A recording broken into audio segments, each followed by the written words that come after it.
Dukung solidaritas anak pejuang kanker, Ganjar tepati janji cukur gundul. Gubernur Jawa Tengah, Ganjar Pranowo menepati janjinya untuk mencukur gundul dalam gerakan Berani Gundul 2022 Senin, 28 Februari 2022. Hal tersebut dilakukan Ganjar sebagai wujud dukungan solidaritas kepada anak-anak pejuang kanker saat merayakan Hari Kanker Anak Sedunia. Kegiatan mencukur rambut di rumah dinas tersebut juga tergabung secara virtual bersama kegiatan Berani Gundul yang dilaksanakan di Mall Paragon Semarang. Pada kesempatan yang sama, Ganjar menyapa pula sejumlah anak penderita kanker asal Manado, Surabaya, dan Semarang yang bergabung dalam acara itu secara virtual.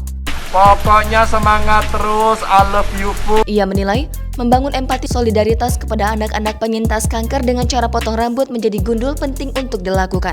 Ganjar mengatakan, ia juga beberapa kali mencukur rambut gundul dengan menyisakan rambut sepanjang 1-3 cm.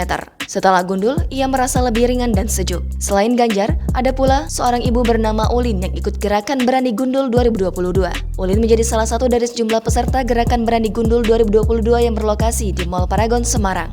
Menurut laporan panitia, rambut Ulin berharga hingga 20 juta rupiah. Adapun dana tersebut akan didonasikan kepada anak-anak penderita kanker di Indonesia. Panitia juga melaporkan, dana yang terkumpul dalam acara donasi tersebut sudah mencapai 70 juta rupiah sampai 80 juta rupiah. Panitia berharap dana tersebut dapat membantu anak-anak penderita kanker. Sementara itu, Andi F. Noya dalam kesempatan yang sama mengucapkan terima kasih atas partisipasi Ganjar dalam gerakan Berani Gundul. Andi berharap aksi Ganjar mampu memantik kepala daerah lain untuk turut berpartisipasi dalam gerakan tersebut sehingga donasi yang terkumpul akan semakin banyak. Jangan lupa subscribe, share, komen, dan like ya!